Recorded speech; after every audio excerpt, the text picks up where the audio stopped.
हम पढ़ रहे थे राम की शक्ति पूजा के बारे में। अब हम आगे चर्चा करेंगे आखिर राम की शक्ति पूजा का निष्कर्ष कहाँ तक जाता है। जैसा कि आपको पता है, राम की शक्ति पूजा मूलतः महाप्राण निराला की एक अप्रियतम कविता है, जो एक दीर्घ कविता के रूप में जानी जाती है। यद्यपि ये कविता एक कविता के रूप में लिखी गई है, लेकिन इसे एक छोटा सा खंडकाव्य कहा जाए या ऐसे महाकाव्यात्मक कविता कहा जाए तो कोई अतिशयोक्ति नहीं होगी। मैंने आपको बतलाया था कि राम की शक्ति पूजा एक अवान्तर कथा है। उस अवान्तर कथा में मूल रूप से ये कथा जो प्रारंभ होती है वो राम की शक्ति पूजा को लेकर है। रावण अधर्म के मार्ग पर अग्रसित है, राम धर्म के मार्ग पर अग्रसित है। रावण राम की भार्या को अनैतिक रूप से उठाकर अपहरण करके उसको ले जाता है।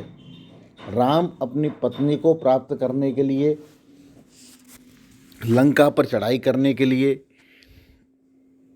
पुल पर समुद्र पर रास्ता बनाने की चेष्टा करते हैं। समुद्र रास्ता नहीं देता है। राम तब शक्ति की आराधना करते हैं, और जैसे ही राम जब शक्ति की आराधना करते हैं तब शक्ति राम के पास उपस्थित होती है, और भय बिन होए न प्रीति की कहावत के आधार पर राम को रास्ता मिलता है, और पूजा अर्चना के बाद वो सीता को प्राप्त करने के लिए उस पुल का निर्माण करते हैं। मूल रूप से कथा का भाग केवल सिर्फ इतना है। हमने राम की शक्ति पूजा में अभी तक उसके कथानक के बारे में, उसके बिंब के बारे में, उसकी रस निष्पत्ति के बारे में, उसके अर्थबोधन के बारे में, मनोविश्लेषणवाद के बारे, ऐतिहासिक और सामाजिक परिप्रेक्ष्य के बारे में चर्चा की है। अब हम आगे चर्चा करते हैं। राम की शक्ति पूजा का पूरा ढांचा मिथकों पर आधारित है। इसमें अनेक गण, प्रतीक और आद्य बिंब हैं। भीमा मूर्ति, दिव्य शास्त्रों की उड़ान, जय पराजय, जनक वाटिका, देवी देह, 108 नीलकमल, अंतिम कमल की चोरी, शक्ति प्राकट्य आदि मिथकीय समीक्षा के बिना व्याख्यायित नहीं किए जा सकते। निराला ने लिखा भी है, महाशक्ति के मस्तक पर शिव है, दाईं ओर गणेश लक्ष्मी हैं, बाईं ओर सरस्वती और कार्तिकेय हैं, 10 हाथों में विभिन्न शास्त्र हैं, अधरों पर भुवन मोहिनी स्मित है, दाएं पैर के नीचे सिंह है और बाएं पैर के नीचे महिषासुर। यह रूपक रहस्य मिथका लेखन पर आधारित है। गौरी कन्या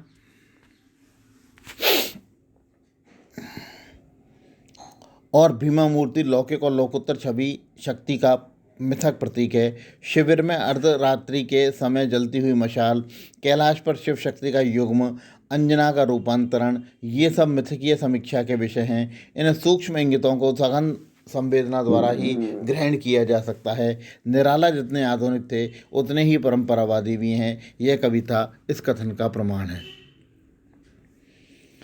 अब इस कविता के निष्कर्ष की हम बात करें, संपूर्ण रूप से निष्कर्ष की बात करें कि आखिर राम की शक्ति पूजा क्या है, उसका कथानक क्या है, उसका बिंब क्या है, उसका प्रतीक क्या है, उसकी मिथकीय अवधारणा क्या है, उसमें रस निष्पत्ति क्या है, उसका भावार्थ क्या है, उसमें किस शक्ति की कल्पना की गई है, उसका मूल तत्व क्या है, उसकी संवेदना क्या है, तो उसका निष्कर्ष कहा जा सकता है। निष्कर्ष यह है कि राम की शक्ति पूजा कविता का प्रामाणिक अर्थापन किसी एक पद्धति द्वारा संभव नहीं है।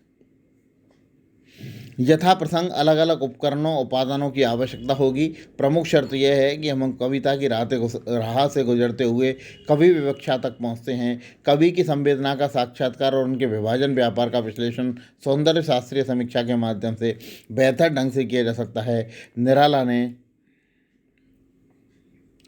समस्त पदावली का प्रयोग क्यों किया, वर्ण मैत्री, अतुकांत, ध्वनि बिंब और ओज का आग्रह क्यों अधिक किया है, अंधकार के इतने बिंब, साथ ही पर्वत सागर और बाता चक्र के इतने दृश्य इस कविता में क्यों चित्रित किए हैं, सीता की स्मृति शक्ति का प्राकट्य अर्धरात्रि में क्यों हुआ है, इन सब का उत्तर कवि संवेदना के सहारे ही प्राप्त किया जा सकता है। रूप, रस, गंध, स्पर्श, शब्द में ही कवि का समूचा रचना संसार समाया हुआ है। काव्य शास्त्र तो केवल बहिरंग का विवेचन कर पाता है, भीतर मनोविज्ञान का प्रवेश संभव है, लेकिन आधुनिक मनोविज्ञान की गति पाशव मनोवृत्ति के ऊपर नहीं है।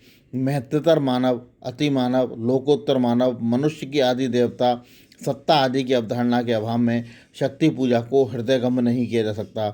ऐतिहासिक, समाजशास्त्रीय, मार्क्सवादी समीक्षा पद्धतियाँ मात्र आंशिक विवेचना कर सकती हैं। मिथकीय व्याख्या भी एक विशिष्ट उपागम है। यह कूटार्थ की अच्छी व्याख्या करती है किंतु उदात्त चेतना तक नहीं पहुंच पाती। संरचनावादी और शैली वैज्ञानिक समीक्षा द्वारा कविता में आए शब्द, उसके वाक्य विन्यास और पदबंधों में दिखाई देने वाले शब्दों का विचलन, उनकी समानांतर पुनरावृत्ति आदि का अच्छा विश्लेषण किया जा सकता है। लेकिन दो कठिनाइयाँ इसमें प्रमुख रूप से दिखलाई देती हैं। प्रथम, इसमें समग्र रसात्मक बोध नहीं हो पाता है। द्वितीय, वह समीक्षा पद्धति छोटी छोटी रचनाओं के लिए प्रयोजनीय है। बड़ी रचनाएं इसके सांचे में नहीं समा पाती हैं। संरचना और अभिव्यंजना कविता का महत्वपूर्ण पक्ष है, पर उसे मात्र पोक्तरी के आधार पर समझा नहीं जा सकता। आवश्यकता है कवि संवेदना और सहानुभूति तक पहुंचने की। इसके लिए सौंदर्य शास्त्र का आश्रय लेना होगा। इसके अंतर्गत काव्य भाषा, शैली विधान, संरचनावाद, अभिव्यंजनावाद, रस सिद्धांत आदि भारोपीय काव्य शास्त्र का सन्निवेश हो जाएगा। मानव मात्र की संवेदना एक जैसी पर्याप्त समरूप है। सौंदर्य शास्त्र संवेदना का शास्त्र है, इसलिए इस हर देश काल, हर भाषा और हर वस्तु शिल्प की कसौटी उसे बनाया जा सकता है। आवश्यकता है पूर्व ग्रह विहीन, स्वाध्याय संपन्न, सहृदय आस्वादक की।